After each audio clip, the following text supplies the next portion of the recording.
Well, here we are. Good morning, everybody. If you like it, give us a thumbs up, subscribe if you like.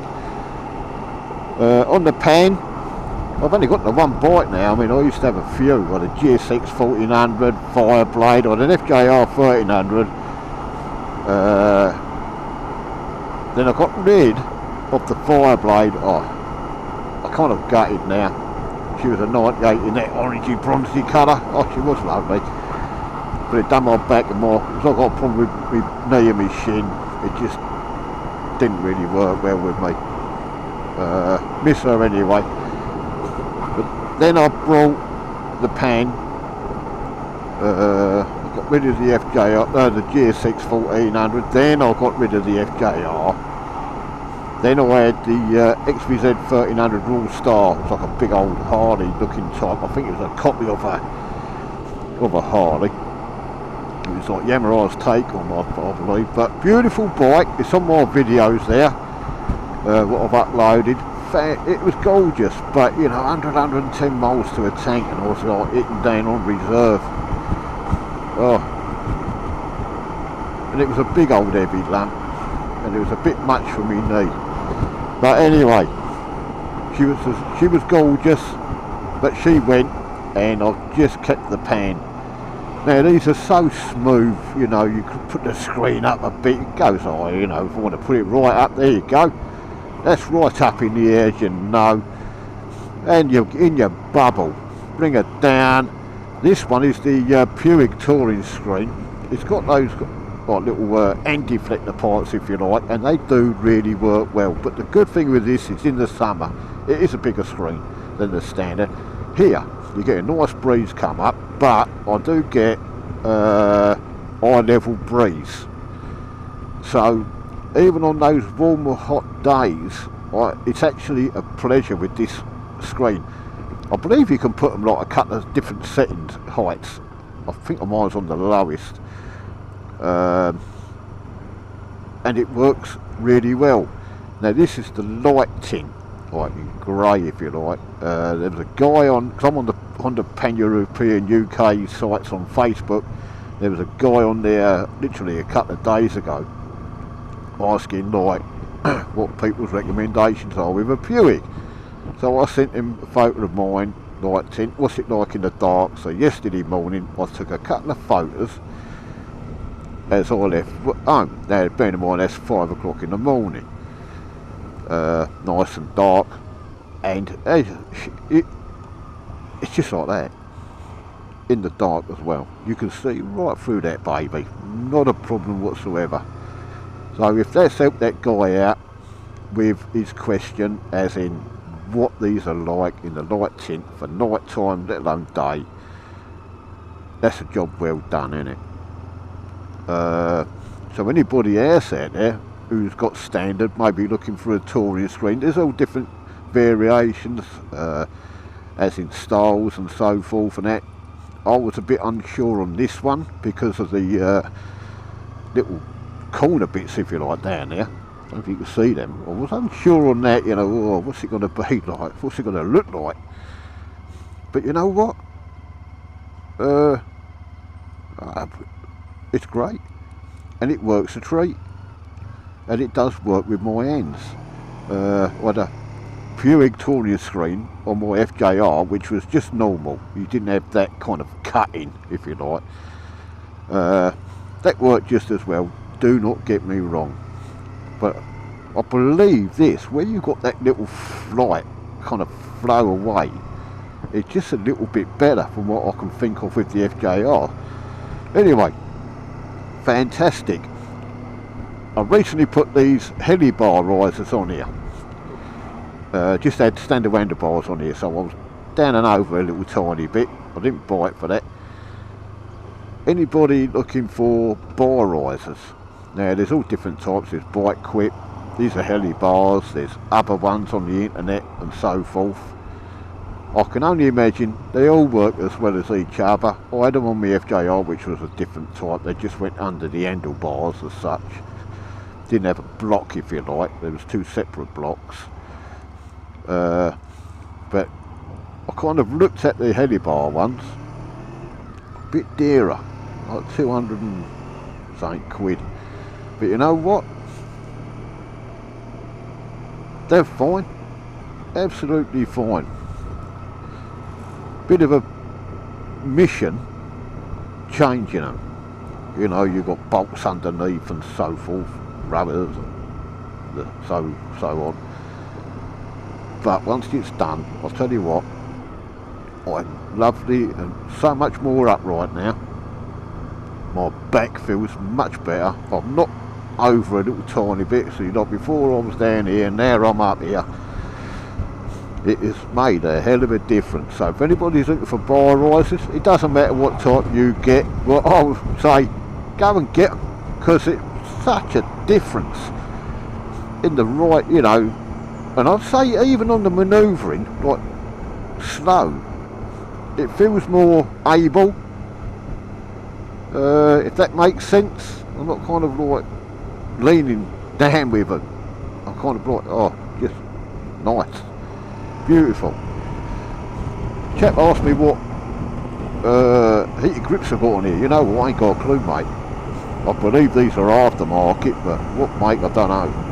But they work beautiful. The other thing, I did have the ball mount down here, which came from Bike Quit. Like a bar that went across with the ball in the middle, and obviously raised up. But what I found is, if I put the sat nav on, or my phone down there, with the tank bag, it was a bit of an issue. And getting the keys down behind to turn the ignition on and off was a, you know what I mean? So I brought this off of eBay. Now it's 49 quid, 49.95 or something, but you take out the existing two little screws here and here, and it comes with these. They're like a bigger, fatter screw, so obviously I'd never be able to put the originals back in, but that holds that up. It's just a bar. But I'll tell you what, where it's put the sat nav up here, sits behind the screen now. Obviously you've got weather protection. Where it's sitting there, other people have got like the ball mount sit here. On a hot day, I can, where the perspex would generate heat, if you like, because you've got that breeze coming up behind, it'll also keep your unit cooler. So another great feature. But that really works well, and my sat nav sits here now, right in my eye level. Brilliant. You know what, that is absolutely great. But anyway, like I say, anybody who's after a sport tourer, yeah, these can go when if you want to open them up. I'm not saying I've done that, folks, but anyway, you want to cruise around, you can cruise around at 20-30 miles an hour. You could be in 5th gear. You can cruise around at in 5th gear at 80 miles an hour, 70 miles an hour. These bikes just perform all the way through, but in comfort, and that's the name of the game. You want a tourer, you want to do like some local stuff, go around the town, I find this is fantastic. You want to like go and do a little trip down the coast with the missus, or even on your own, have a little ride out for a few hours, go around the country lanes. These perform, and perform very well. You want to get on the motorway,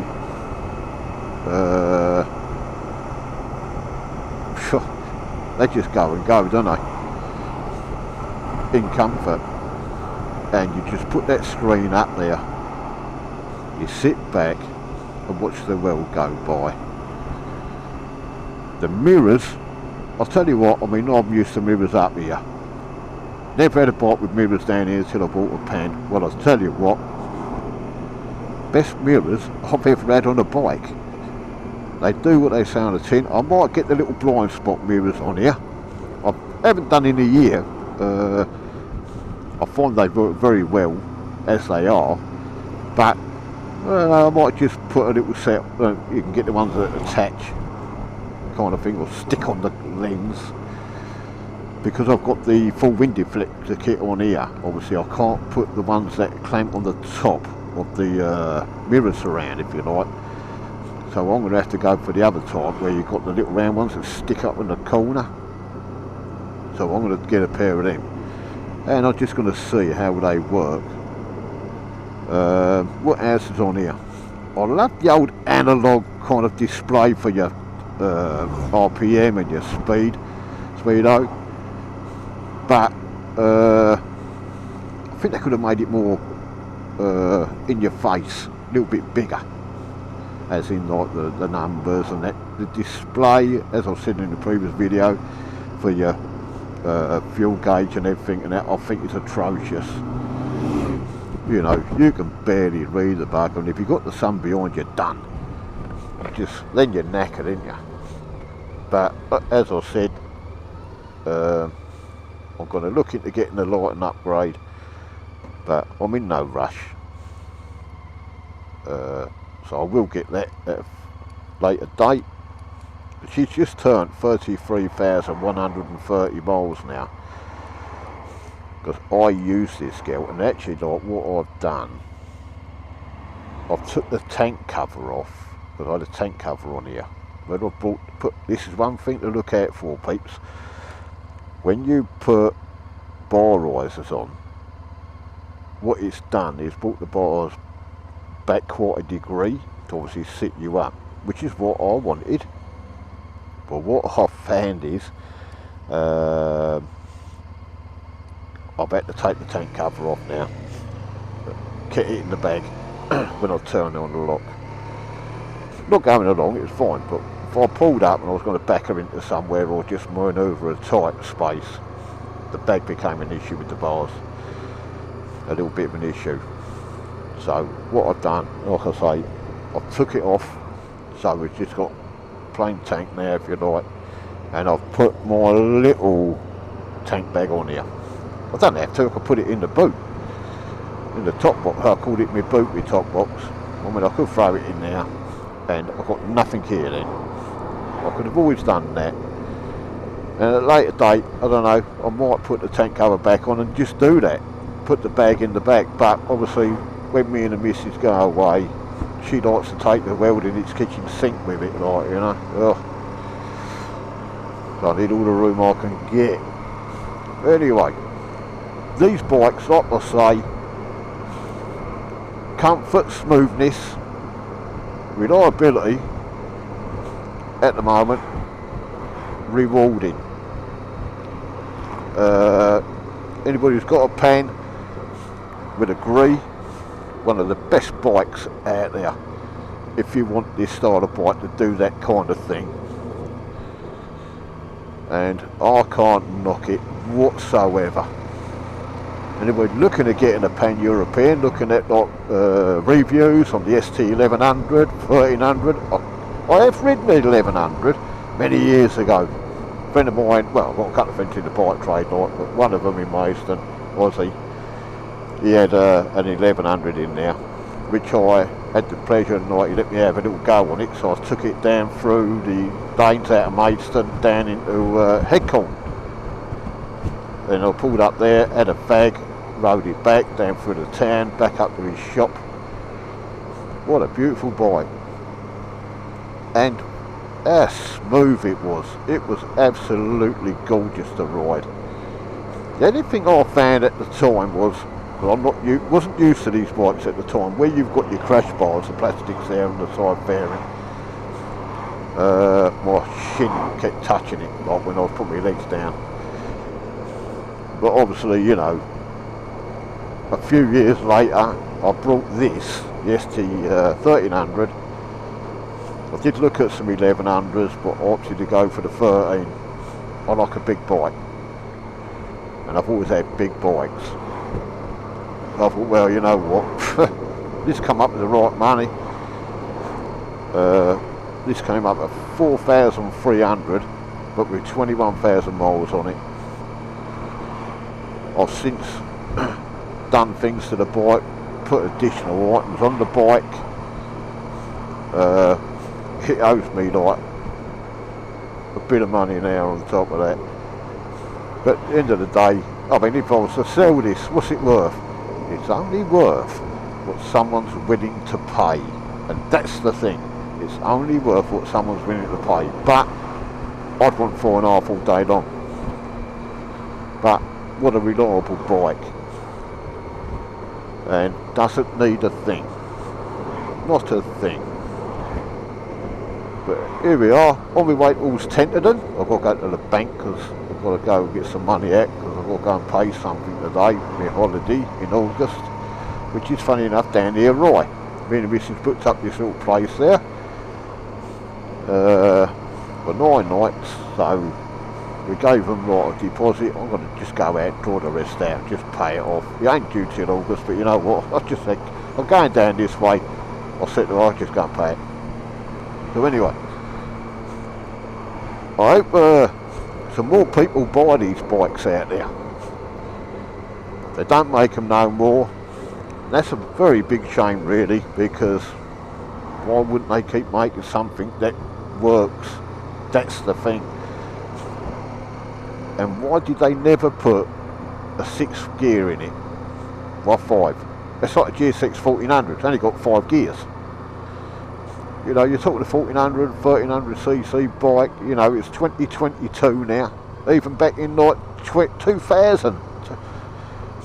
6-speed box.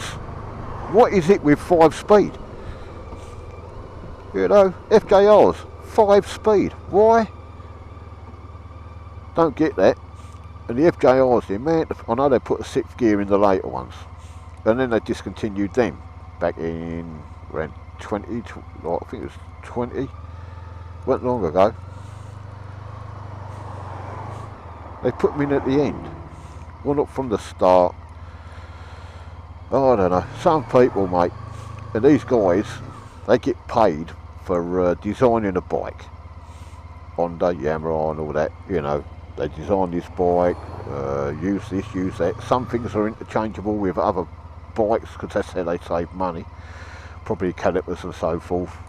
One set of calipers probably fits numerous models, as we all know. Same with brake levers, clutch levers, and this, that and the other. But you know what? Gearing, I just don't get it. I just don't get why they put 5-speed box on this, like in here, on a big Tourer. It works well as it is, don't get me wrong. But I just don't get that. And like I say, that guy got paid for designing that.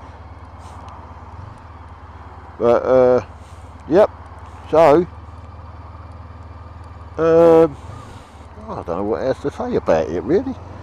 Lovely big tank of fuel, so you get a good fuel range. You pay for it the other end because you're paying like another 2/3 of the price, if you like, because you're still using the same amount of fuel. Thank you. That was nice of him, let me out. Cheers, buddy. You do get some lovely car drivers. He might even be a biker. But, yeah, that's another story, isn't it? People with cars, some of them think you're like a bullseye. And then you get a fair few, very nice to you. And all those car drivers out there, from bikers, that do give way to you, let you out, and so forth. But there you are, folks. I'm just coming into st1300, so I'm going to sign off. Go and buy one. Enjoy. Enjoy other bikes if you own other bikes. I always have done. But stay safe, everybody, and roll on the summer and the nice weather. Ta-da!